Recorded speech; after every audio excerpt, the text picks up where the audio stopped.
Good morning students of किसान सेवक inter college ननोत्ता। मैं नफीस अहमद अंसारी।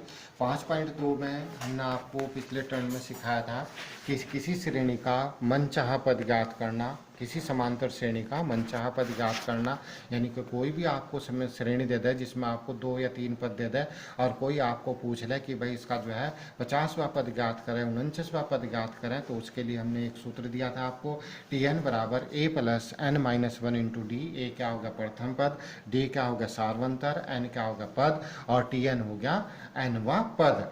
तो हमने इसमें जो है 2 सवाल तक कर दिए थे।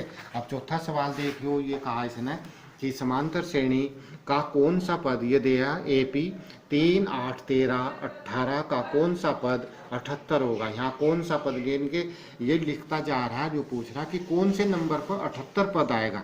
तो हम यहाँ देखो, ए का मान तो हो गया 3, डी का मान 8 में से 3 गया 5, या 13 में से 8 गया 5, या 18 में से 13 गया 5, तो भी हो सकता है।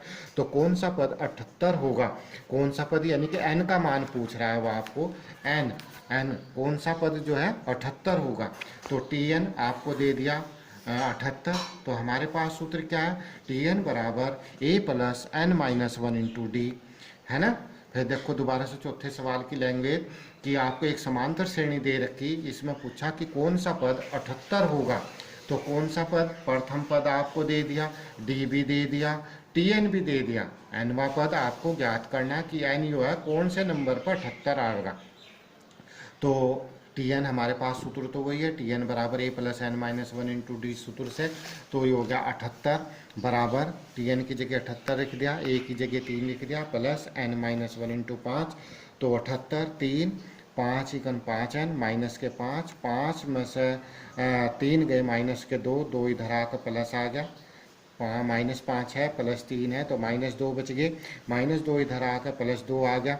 तो 5n बराबर हो गया 80, तो n बराबर हो गया 16। तो ये कहा इसने, देखो सवाल कि इस श्रेणी में 16वें नंबर पे, जैसे 1 2 3 4 5 6 7 8, इस तरह से 16वें नंबर पे क्या होगी, संख्या 78 आएगी। ठीक है ना। तो इस तरह से आप देखो 5वां सवाल है इसमें कि निम्नलिखित श्रेणी में प्रत्येक श्रेणी में कितने पद हैं। अब यहाँ भी पूछ रहा है, बात एक ही है, चाहे यूँ कह दो कि कौन सा पद है, चाहे यूँ कह दो कितने पद हैं। तो प्रथम पद क्या हो गया 7 हो गया, डी का मान क्या होगा 13 में से 7 गए 6 हो गया, और टी एन बराबर क्या होगा 205 हो गया। तो टी एन बराबर क्या होगा A plus N minus one into D, वही सूत्र है हमारे पास। इस सूत्र में 4 वेरिएबल हैं, 4 में से आपको 3 दिए जाएंगे, कोई चौथा आपको निकलवाएगा। यहाँ चौथा कौन सा निकलवा रहा है, ए बराबर 7 दे दिया, डी बराबर भी दे दिया आपको, टी एन भी दे दिया, तो एन का मान आपको निकलवा रहा है। तो टी एन की जगह हमने क्या लिख दिया 205, ए की जगह 7 लिख दिया, और डी की जगह 6, तो 6n माइनस 6 हो गया। तो ये 6 7 में से 6 गया, 1 बच गया, 1 इधर हटाया हमने, तो कितने बच गए 204। तो 6n बराबर क्या हो गया 204/6। तो यानी कि 34वां इस यहाँ से लेकर यहाँ तक इस श्रेणी में 34 पद हैं।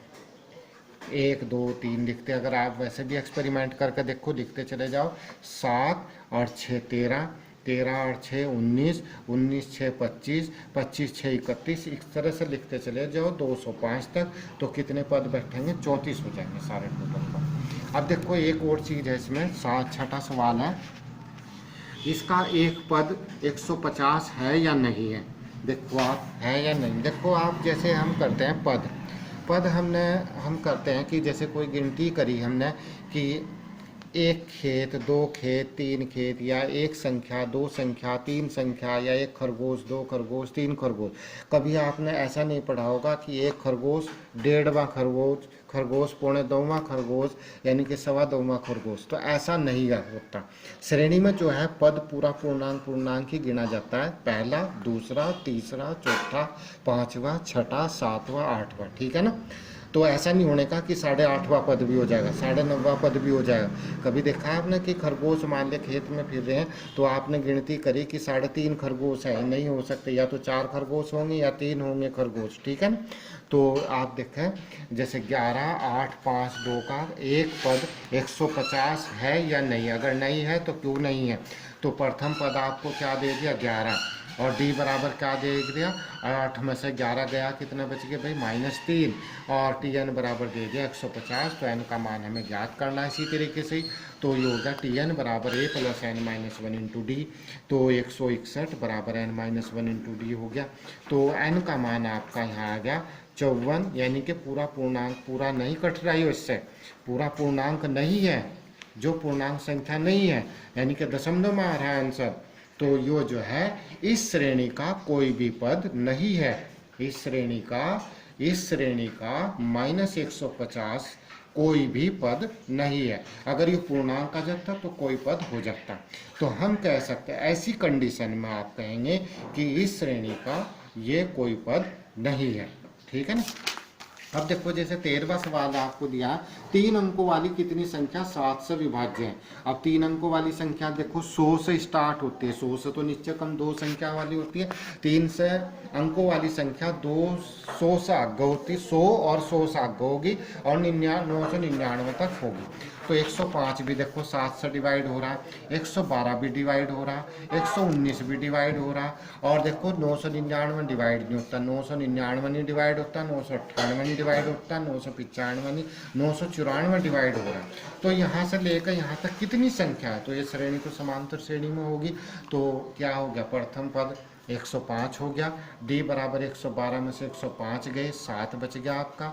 एन का मान आपका निकल गया 127, यानी कि 3 अंकों वाली संख्या जो 7 से विभाजित हो जाती है वो कितनी है, 127 है। तो सवाल कितने भी प्रकार से कर सकता है कि 2 अंकों वाली संख्या बताओ ऐसी कितनी है जो 2 से विभाजित हो जाए, 3 अंकों वाली कितनी संख्या जो 3 से विभाजित, तो कुछ भी कह सकता है। मान लीजिए 5 अंकों वाली संख्या कितनी है जो 4 से विभाजित हो जाए, तो ऐसी संख्या जो है आप कोई भी सवाल कर सकता है। तो यहाँ आप जो है 5.2 आप पूरी कर लेंगे सर, और होमवर्क करेंगे आप अपनी पूरी कॉपी में। 2 के 15 सवाल हैं, इसमें 15 16 सवाल 17, तो ये आप जो है सारे सवाल करेंगे।